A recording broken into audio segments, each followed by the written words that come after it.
As World War II got underway, both the Allies and the Germans were looking for the knockout blow, the new weapon that would decisively defeat the enemy.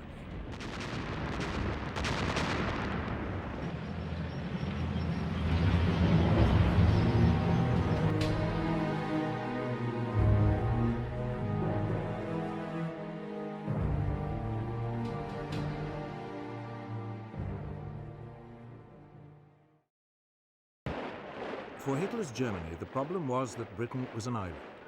His tanks couldn't blitzkrieg across the Channel. The only way to defeat her was to strangle her seaborne supply routes.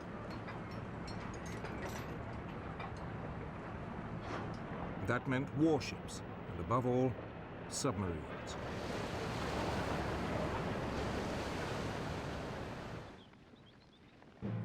For the Western Allies, the problem was attacking Germany when there were no Allied troops in mainland Europe.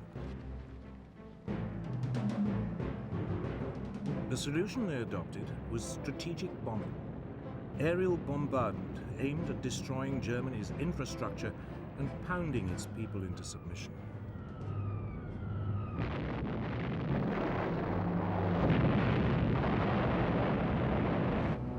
The two sides had adopted two very different tactics, but with one aim: to save their troops and to bring the war to an end as quickly as possible.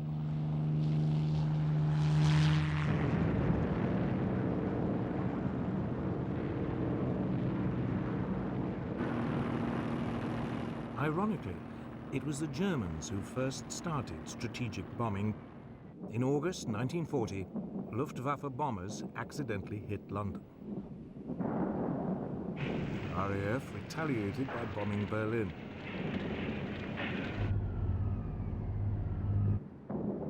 By the autumn, Germany was bombing Britain's cities almost daily, convinced the British would eventually crack.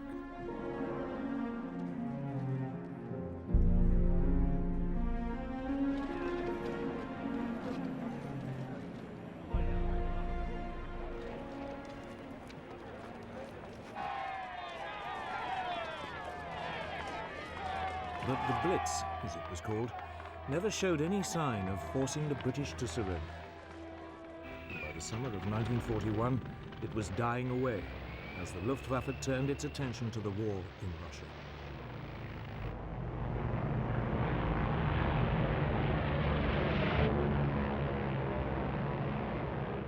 But for the British military command, bombing remained the only way of striking directly at Hitler's Germany.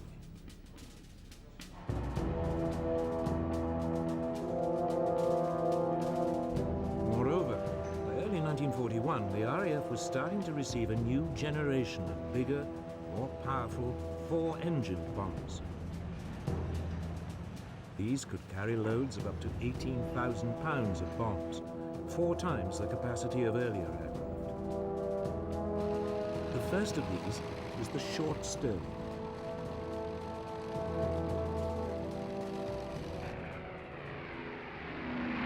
To begin with, the plan was not to hit the German population, but specific infrastructure targets, cutting transport and oil supplies, damaging Germany's ability to wage war. But it suffered one central problem. Britain's bombing was extremely inaccurate.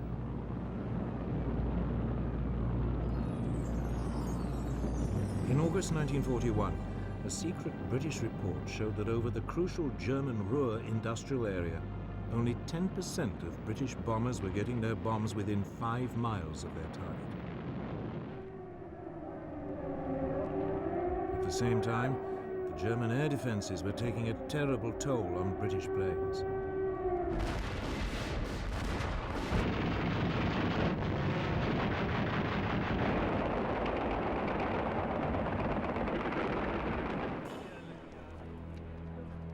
By late 1941, up to 10% of the bombers on any raid were being shot down, a loss rate which couldn't be sustained.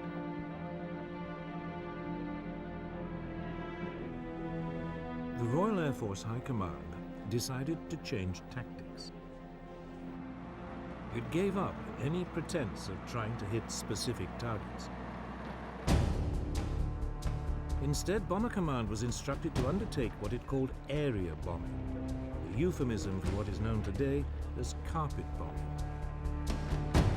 The idea was to deliberately target an entire area of a city, regardless of the civilian population. In the chilling words of the British Air Ministry, it would destroy the morale of the civilian population and, in particular, of industrial workers.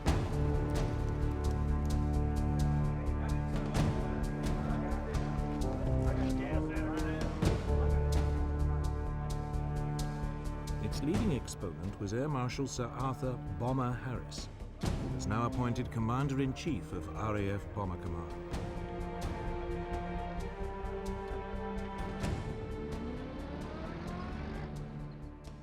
There are a lot of people who say that bombing can never win a war. Well, my answer to that is that it has never been tried yet, and we shall see. They sowed the wind, and now they are going to reap the whirlwind. In spring 1942, Harris launched what was, in effect, a huge public relations stunt for what he preferred to call strategic bombing. He gathered every available aircraft in Bomber Command. Over 1,000 took off for the German city of Cologne.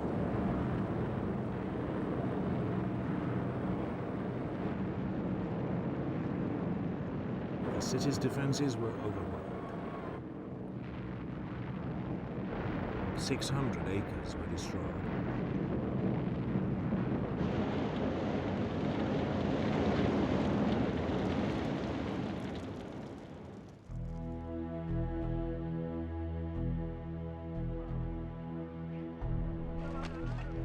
But only 39 British aircraft were lost. Harris had won his point. He now had the full support of the British Prime Minister, Winston Churchill.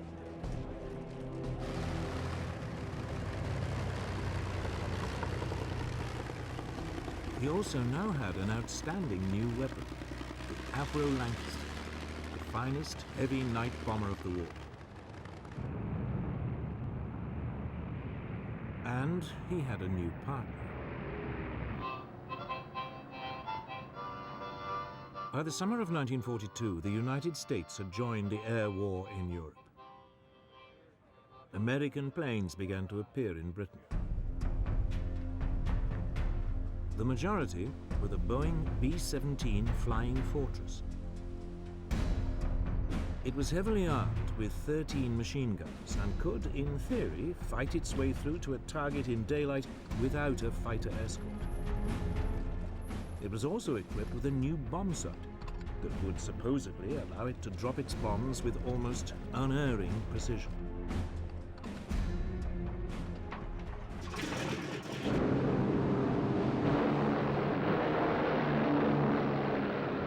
These features encouraged the Americans to ignore the lessons of the early British campaign and return to targeted raids on Germany's infrastructure. In August 1942, the Americans put the Flying Fortress to the test. 12 of them attacked marshalling yards near Rouen in France.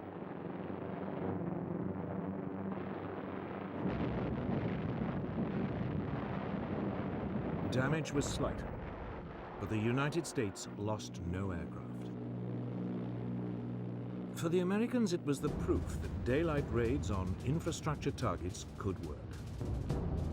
For the British, it simply showed that the Americans could hit a minor and relatively undefended target. But that winter, the two allies agreed to combine their approaches. They would launch a massive bombing campaign against Germany's industrial heartland. The Americans would attack by day against carefully selected infrastructure targets.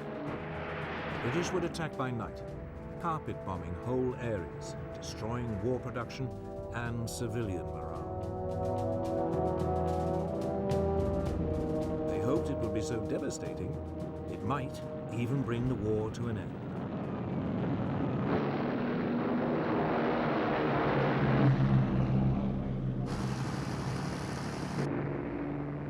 In March 1943, British planes took off for the German industrial city of Essen. High-speed Mosquito light bombers went in first, dropping flares to highlight the targets.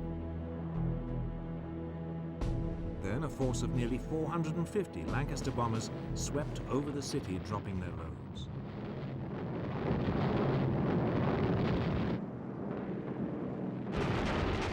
The German defenses were overpowered. Only 14 British aircraft were shot down.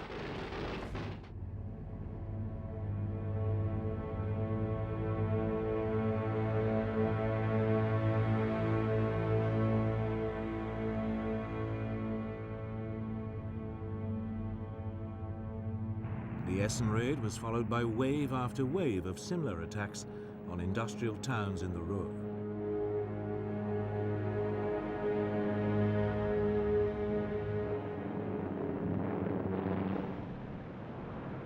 But the German air defenses now began to get the measure of the Allied attacks.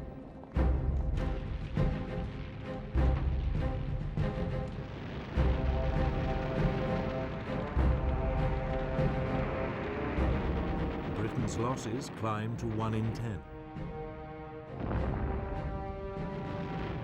Harris was forced reluctantly to call a halt to the attacks.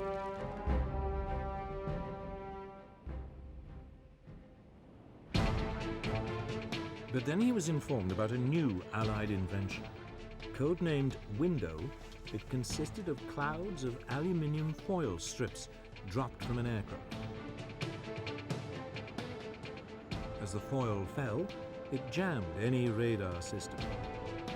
It promised to cripple the German air defenses.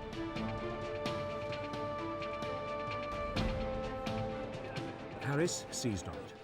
And 4 months after the Essen raid, in July 1943, he went back on the offensive. He called it Operation Gomorrah.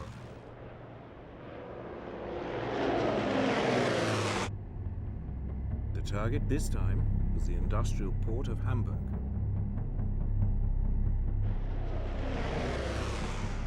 Bombers equipped with Window jammed the German radar.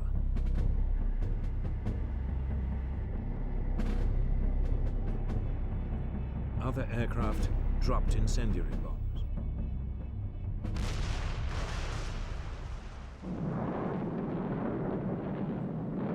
A giant firestorm engulfed the city center.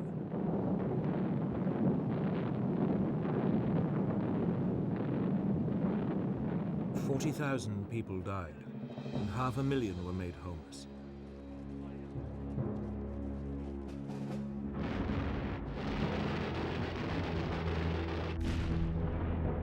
More raids on the port followed. It was an enormous shock to the German people.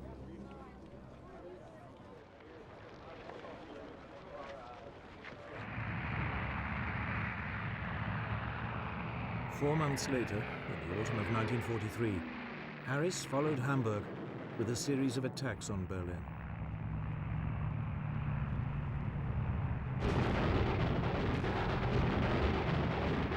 By now, the Germans were learning to overcome the effect of Window, and by spring 1944, British losses were back at nearly 1 plane in 10. Worse, there was no sign German civilian morale was cracking. Harris's carpet bombing campaign was just not working. But neither was the American alternative of targeting infrastructure.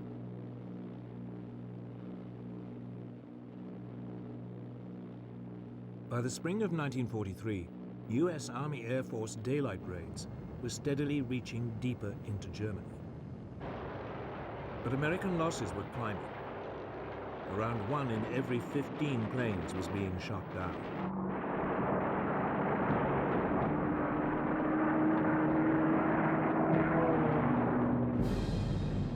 The Yet undaunted, the American command now launched an attack on factories in the German towns of Regensburg and Schweinfurt. It was hugely ambitious. Both were deep in southern Germany, far beyond the range of US escort fighters.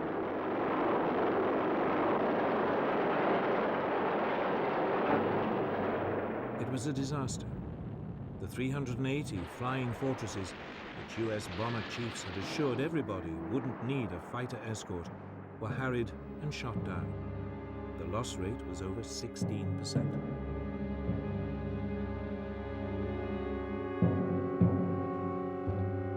The US was forced to suspend its bombing campaign. The war in the air had reached stalemate, and there was still no sign of it helping to usher in a victory.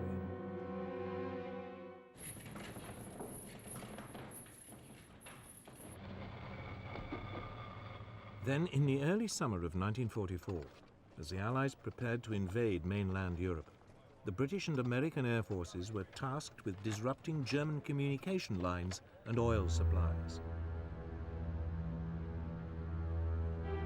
It represented a return to targeted infrastructure bombing.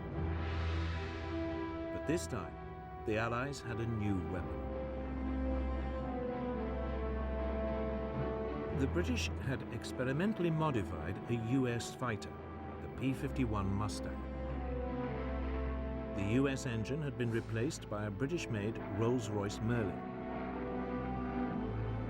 It gave the plane a much longer range. It was the ideal long-distance bomber escort.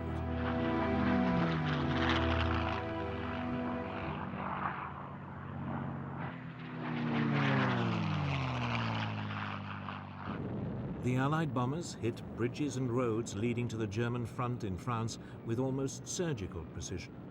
Oil supplies to the German military were drastically reduced.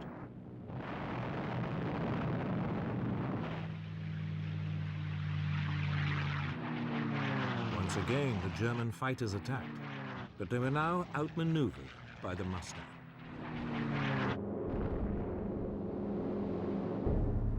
Much of the German Air Force, now running low on fuel, was grounded. The campaign of targeted bombing on Germany's infrastructure may not have been the knockout blow the Allies hoped for, but it was finally paying dividends. But one man was not impressed. Bomber Harris was still obsessed with the idea that ever more devastating carpet bombing attacks would stop Germany in her tracks once and for all. So it was that in late 1944, Britain returned to carpet bombing. German city after city was hit and devastated.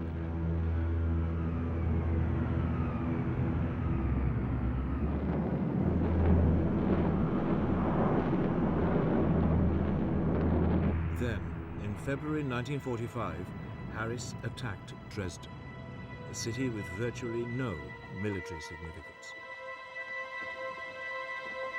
The city's civilian population had been inflated by refugees fleeing bombing raids elsewhere. Yet Harris seems to have had no regard for civilian life.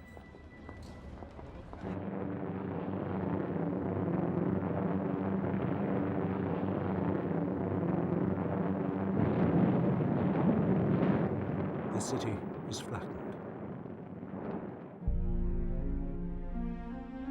Some 50,000 people died.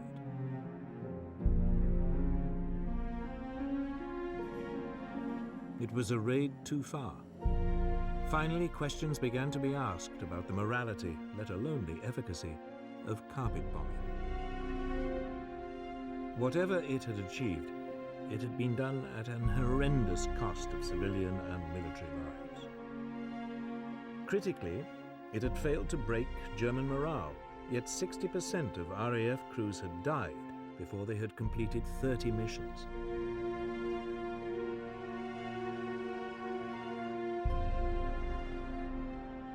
For all the hopes put in it, carpet bombing had not come up with the knockout blow.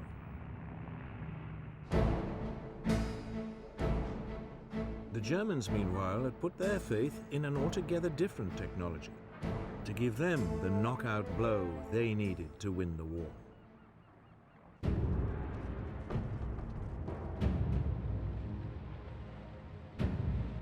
For Germany, Britain was a problem. It was an island, and for once Hitler's formidable land forces were useless. Britain also had a much more powerful navy. Yet Hitler calculated that if he used what he had strategically, he could fatally disrupt the sea convoys that were keeping Britain supplied with everything from oil to food.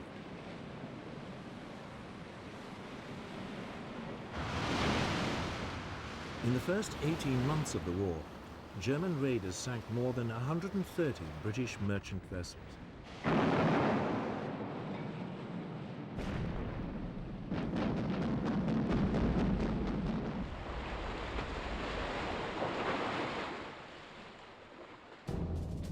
Some of the most effective raiders were the so-called pocket battleships, small but powerful warships designed in the 1930s to circumvent restrictions imposed on German rearmament after World War I. One, the Graf Spee, became particularly notorious. In a matter of weeks, she sank 9 Allied merchant ships in the South Atlantic before being cornered off the River Plate in South America and Scotland.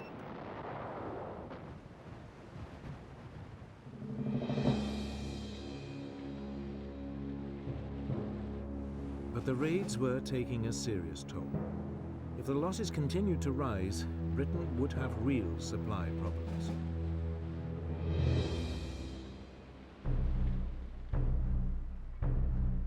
Then, in early spring 1941, Germany's first and only 2 full-sized battleships completed their sea trials.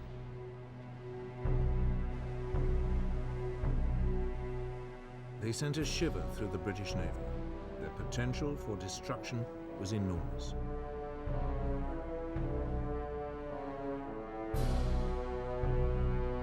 First into action was the Bismarck.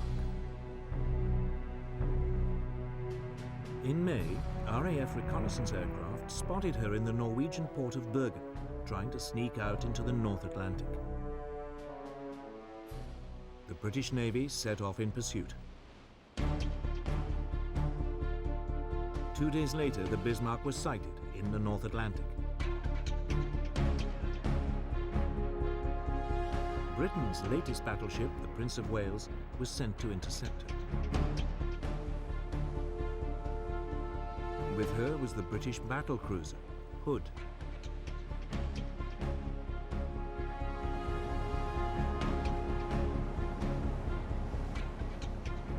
Early on May the 24th, 1941, the 2 forces met.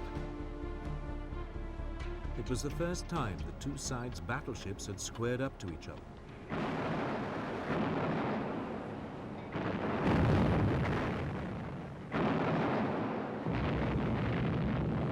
Almost immediately, a shell from the Bismarck plunged through the weak deck armor of the Hood. It penetrated one of the aft magazines. There was a huge explosion. Only 3 of the Hood's 1,200 crew survived. The Prince of Wales, now outnumbered, retreated. It was round 1 to the Bismarck. 2 days later, Bismarck was spotted again, this time far to the south, several hundred miles off the coast of France. British Swordfish torpedo bombers swooped in.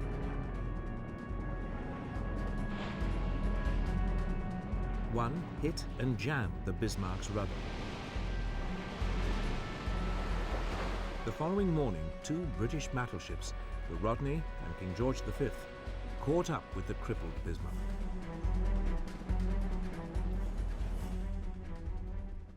They started pouring heavy caliber shells onto the hapless German ship. She was soon reduced to a blazing wreck. Bismarck was finally sunk by a torpedo.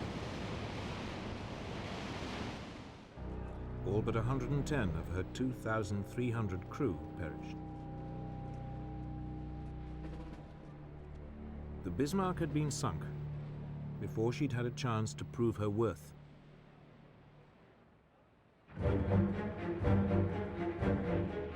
Then, in June 1941, Hitler invaded the Soviet Union. War at sea entered a new phase.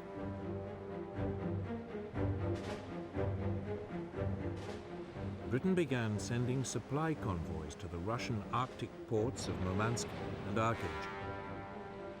Immediately, the German Navy prepared to cut them off.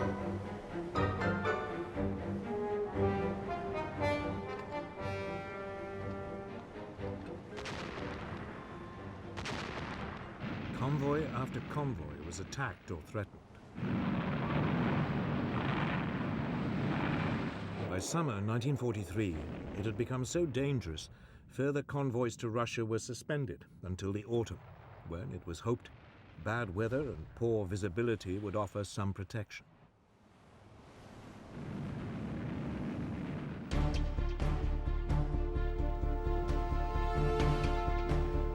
While the convoys were suspended, Britain turned its attention to one of the biggest threats it faced, the Bismarck's sister ship, Tirpitz. She'd spent months hiding in the Norwegian fjords, waiting for the moment to pounce. All the while, the British Navy had been keeping her under close watch, determined to eliminate Germany's last battleship.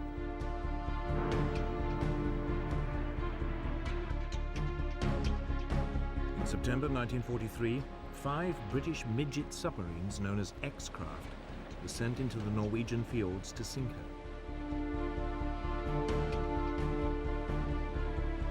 The attack caused only minor damage. By the following spring, the Tirpitz was once again ready to menace the Arctic convoys.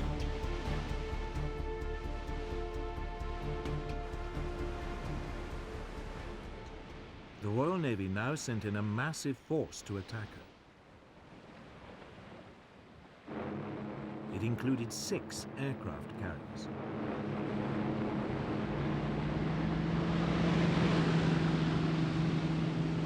They took the Germans completely by surprise.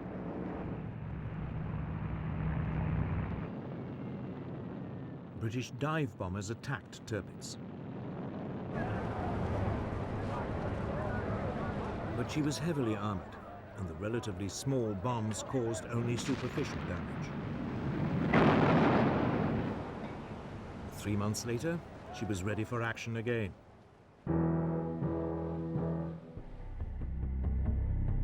She was soon spotted in another Norwegian fjord. Lancaster bombers carrying massive 5-ton tallboy bombs were sent in to sink her once and for all. Tirpitz put up a smokescreen, which partially obscured her. Nevertheless, several bombs struck her bow, causing severe damage.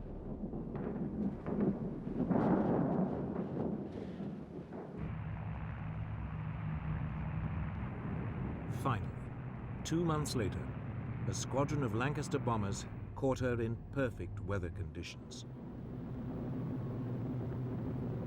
3 tall boys struck home. Tirpitz slowly capsized. Almost 1,000 crew members went down with her. After more than 2 years of hiding and running from the British Navy, she had been sunk.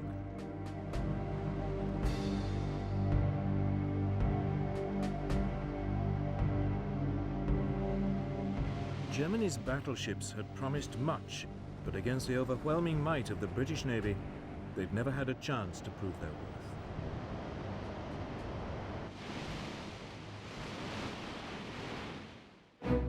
Hitler had lost the battle at sea, at least on the surface. But below the waves, it was a different story.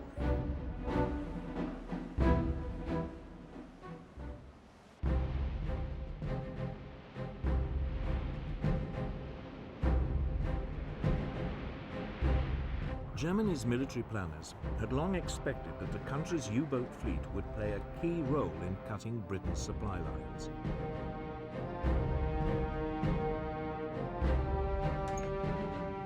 They could sneak up underwater on British merchant vessels, attacking them at the last moment. The submarines were also extremely agile on the surface.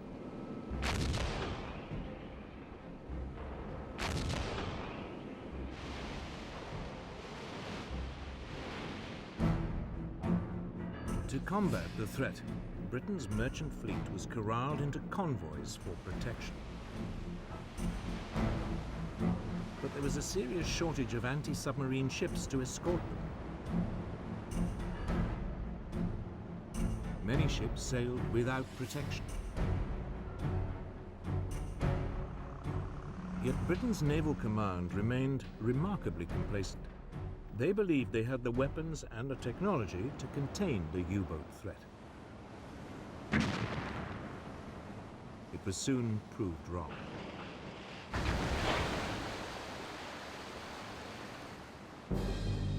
In the early months of the war, Britain's supply lines were harassed and disrupted.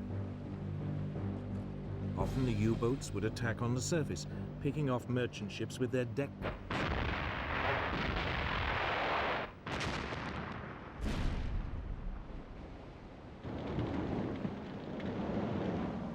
In response, the Royal Navy sent aircraft carriers equipped with submarine hunting aircraft to patrol the sea lanes used by the convoys. But they had only limited effect.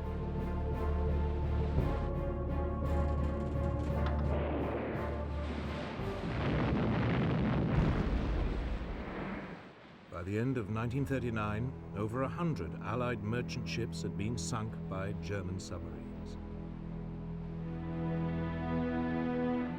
If losses continued at this rate, Britain would face disaster. Oil, food, and weapons would all begin to run short.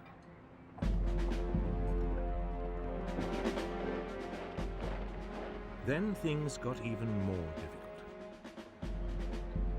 Germany overran France. Suddenly, the German Navy, which until now had been largely bottled up in the North Sea, had access to France's Atlantic seaboard. They now had a base to attack Britain's Atlantic convoys. France's Atlantic ports filled with newly built German U-boats, particularly the Type 7C ocean-going vessel. Admiral Karl Dönitz, head of the German U-boat service, now organized his submarines into what he called wolf packs. A group would be lined up across a likely convoy route. As soon as one U-boat spotted a convoy, it called in the rest to attack.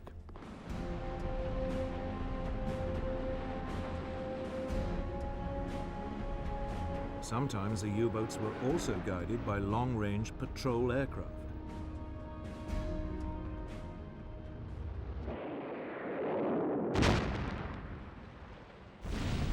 By the end of October 1940, up to 40% of Allied merchant shipping per convoy was being sunk. Britain's supplies were under threat.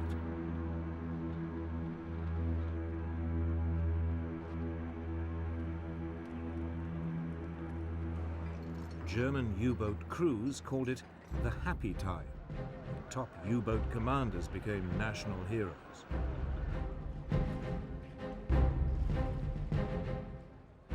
Britain was paying dearly for its lack of preparation.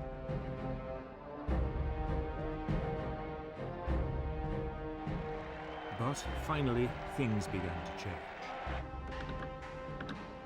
a crash-building program of anti-submarine escort vessels was producing results.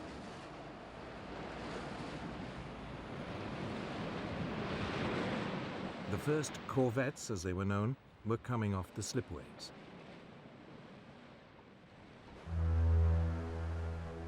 For the first time, Britain could set up permanent groups of warships to escort the supply convoys. But their effectiveness was limited by the fact that their top speed was 15 knots, 2 knots slower than the surface speed of a U-boat.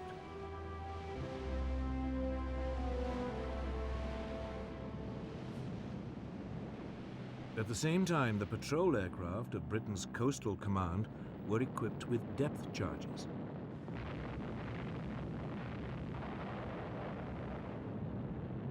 They lacked the range to cover the mid-Atlantic, but U-boats on the surface near their bases could be harried and forced to submerge.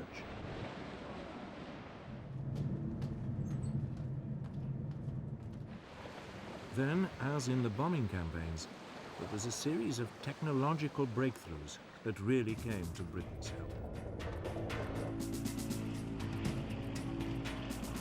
In early 1940, a new type of radar, known as centimetric radar, was developed. It was smaller than existing systems, and for the first time could be fitted to escort ships and aircraft.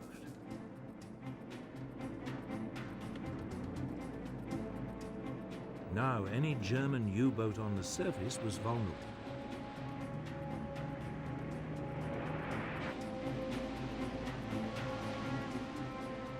Some months later, there was a second technological breakthrough. Huff-Duff was a radio detector. Anytime a German U-boat surfaced to communicate, Huff-Duff could pick up the radio signal and pinpoint its exact position.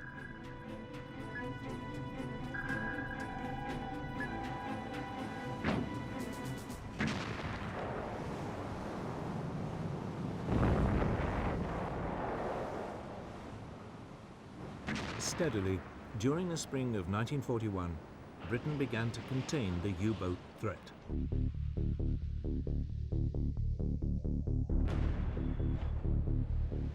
Merchant shipping losses fell by more than half.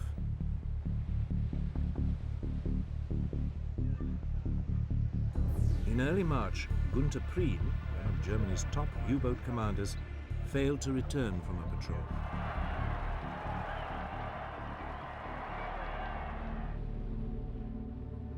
Shortly afterwards, 2 more top German U-boat commanders lost their lives in quick succession.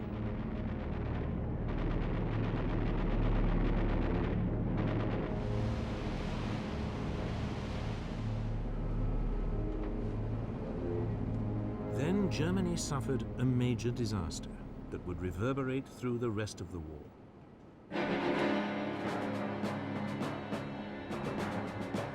In May 1941, the British destroyer Bulldog forced U-110 to the surface and captured the submarine. On board was an Enigma machine used for encoding German signals. More importantly, Bulldog also captured the naval code books that went with the machine. It would provide vital assistance to Britain's code breakers. Soon, unbeknown to the Germans, Britain was getting a real insight into German naval communications.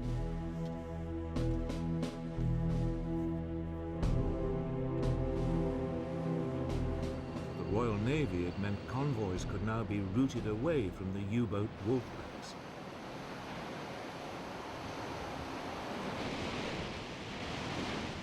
Germany's submarines had to work harder and search further to find and sink their prey.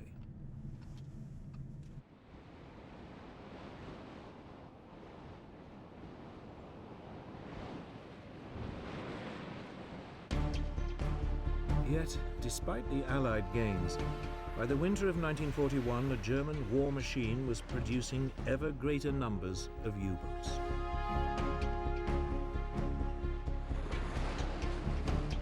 long-term outlook for Britain's supply routes still looked ominous.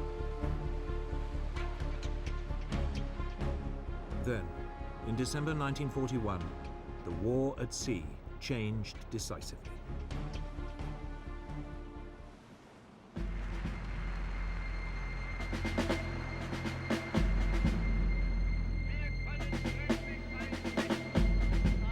In December 1941, Hitler declared war on the United States. Almost immediately, Admiral Dönitz, head of the German U-boat service, sent submarines to attack US merchant shipping along the American seaboard.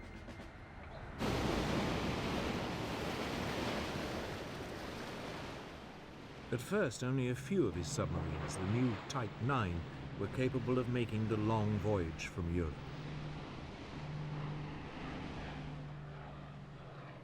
They found easy pickings. The US Navy's Commander-in-Chief, Admiral Ernest King, had resisted British advice to corral his merchant ships into convoys.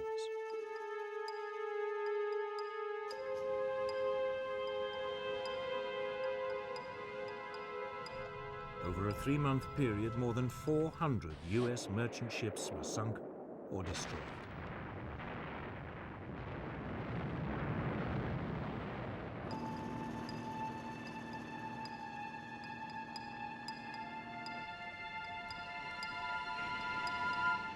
America was learning the tough lesson Britain had already learnt. Something had to be done.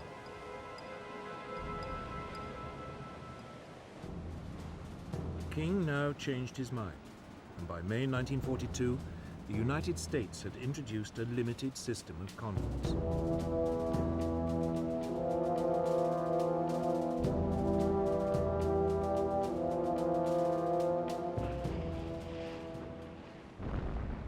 By July, the US losses were falling.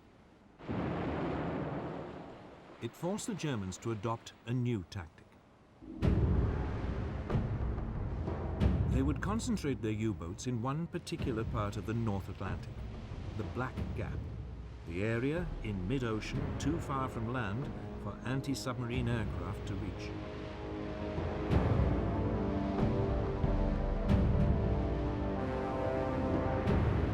Often a convoy would be hit by more than 15 submarines coming at it in waves.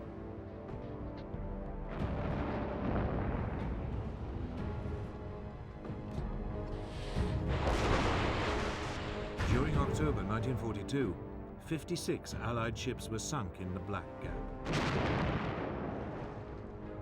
By the following March, Allied losses had reached 120 ships in a single month.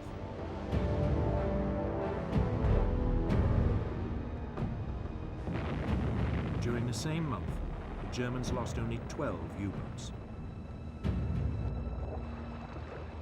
Hitler's tactic of disrupting Britain's supply lines so severely the country would collapse seemed a real possibility. It looked as though his U-boats might win him the war.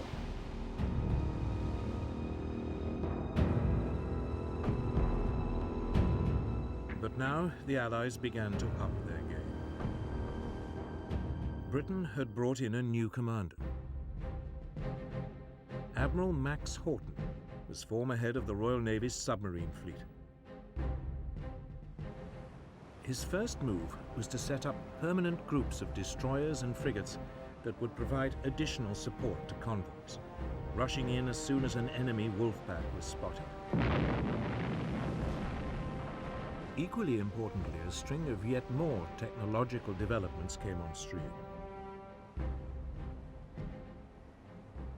The Hedgehog was an anti-submarine mortar that fired 24 bombs.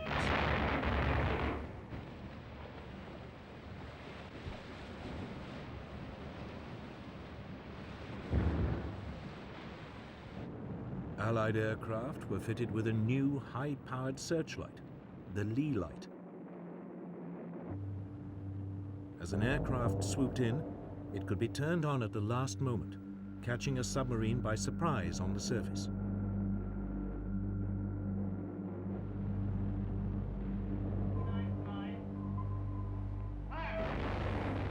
steady technological advance now began to pay off.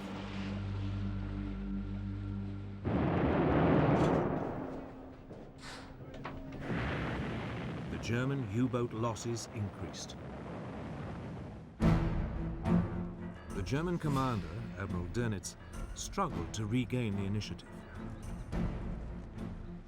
In April, he ordered an all-out U-boat attack on convoy ONS-5, a convoy of 43 merchant ships traveling from Liverpool to Canada. It was designed to be a demonstration of German naval force. 40 U-boats descended on the convoy.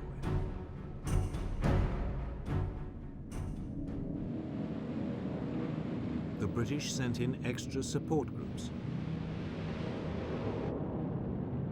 Anti-submarine aircraft flew from Canada.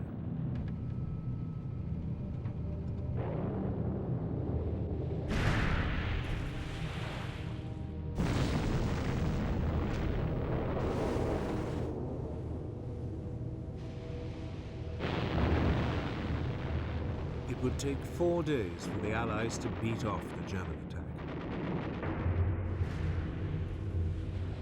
11 merchant ships were sunk, but the Germans had lost 7 U-boats.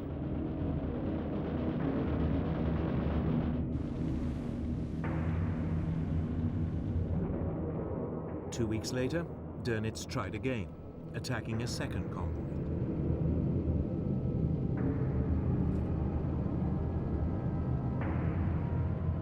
It was a disaster. 5 U-boats were sunk without a single merchant ship being lost.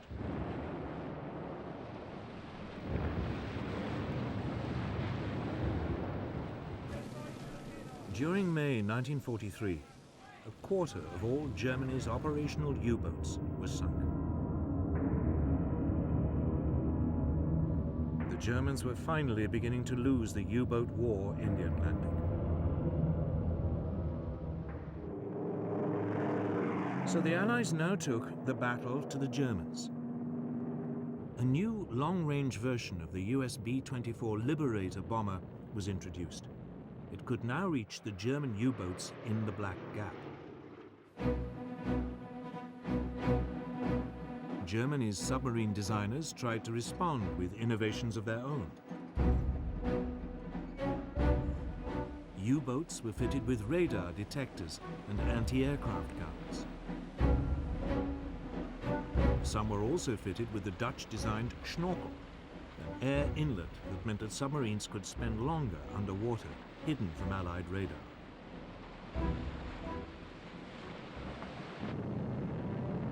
But it was too little, too late.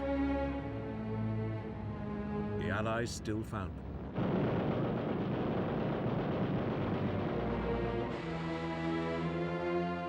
Hitler's U-boats were now pinned down in port. It was too dangerous for them to roam the ocean freely.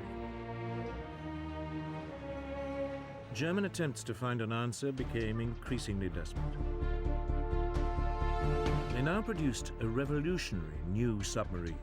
It was known as the Type 21.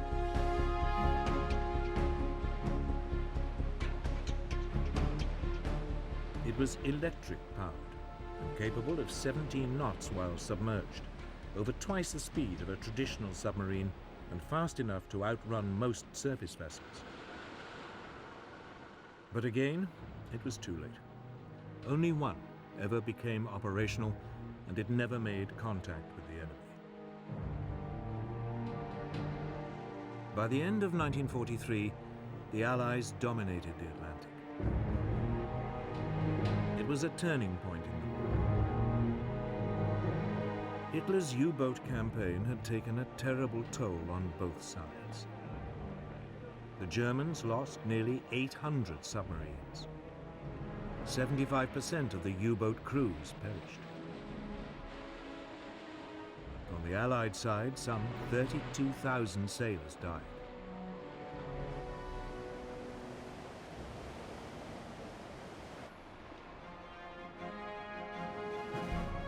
But now, at last, with the U-boats out of the way, great waves of US troops and equipment could flood across the ocean in preparation for the invasion of Europe. Victory in the Battle of the Atlantic would fundamentally change the course of the war.